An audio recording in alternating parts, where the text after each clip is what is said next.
goes straight from summer to winter here in Yeah, Texas. it It's does. 73 right now. Time for strange but true news. Bring it on. All right, cops say a teenager who was trying to find a spot to take homecoming photos was shot in the face by a Colorado town councilman Tuesday afternoon. What? Yeah, the 17-year-old boy was with a friend scouting for a picturesque location when they ended up at a gated lakeside home in Conifer. That's about 35 miles outside of Denver. Yeah. And decided to hop the fence to ask the homeowner if they could return on the night of their school's homecoming dance and take photos there. The Colorado Sun reports, anyway, that the homeowner called the cops as well as her boyfriend, who also lives out on the property, to report trespassers. Meanwhile, the boys had returned to the car, which was parked on the street, after believing no one was home. They were writing a note to leave on the homeowner's door Yeah. when cops say Brent Metz, the aforementioned boyfriend, pulled up and blocked them in from leaving. The 38-year-old councilman for the nearby town of Mountain View allegedly pointed a handgun at them through the windshield. Then, when it fired, shattering the windshield, hitting the teen in the face. Oh Now, my Metz gosh. allegedly said, "Oh, my gun went off." No kidding. While it's Buckwheat. pointed at them. Yeah, the teen had serious injuries to his mouth and nose and a bullet fragment in his brain. Wow. But he is recovering at home. Now, Metz faces charges on first-degree assault, felony menacing, illegal discharge of a firearm, and reckless endangerment. That's just horrible. He's a city councilman. Okay, well, enjoy those 3 hots in a cot there, Metz. Councilman. Yeah. All right, for about 10 weeks in late 2022 and early 2023, a 17-year-old Zach Hess attended 2 different high schools in Lincoln, Nebraska. His mother dutifully meeting with school counselors to help him transition. However, authorities now say that the boy was a man in his mid-20s named Zachary Scheich. What? Yeah. His ma was a 22-year-old woman, and Scheich used his cover to meet and then sexually assault underage girls. Are you kidding? Leading to a hefty prison sentence for a Scheich last week.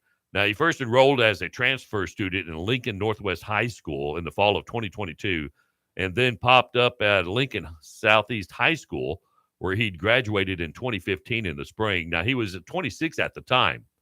Going to the high school? Yeah. But at just 5 feet 4 inches tall and 120 pounds, he was able to blend in with the actual high schoolers. What A a district creep. official for Lincoln Public Schools said that at a 2023 presser that Scheich handed over a fake birth certificate, academic transcript, and immunization records at the time. Now, once embedded in the schools, he soon started communicating with girls in his class via text and online, Yeah. coaxing some of them to send him some explicit photos after he sent them money, and sexually assaulting some of them. Wow. At least a dozen girls, some as young as 13, were reportedly his victims. Now, That's horrible. on Wednesday, he was sentenced to 85 to 120 years in prison on charges of sexual assault, child enticement with electronic communication, and generating sexually explicit images of children. Good. Lock him up. After pleading no contest in July, he'll be eligible for parole in 40 years. Well, he Wow. won't fit into a school then. No. Maybe a body bag. Mm. All right. Food delivery guy making a run in rural Texas got more than he bargained for when men riding on horseback got into a road rage fight with him. One of them shooting at the guy's car. Oh my gosh. Yeah.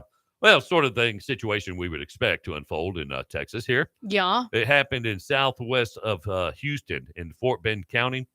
The victim took cell phone video of the incident after he was driving along a road and said some men riding on the horses blocked him and kept others from passing. In other states, that role's proudly played by cyclists, Here in Texas, no, it's horses. Horses. You can hear in the footage the man yell in frustration at not being able to get around the riders. He told a reporter that after he complained, the riders boxed him in, forcing him to stop his car. One dismounted and showed that he had a gun. Yeah. Now, since this happened in Texas, we would just assume anyone might be armed. Everybody. Everybody is. But this apparently scared the food delivery driver.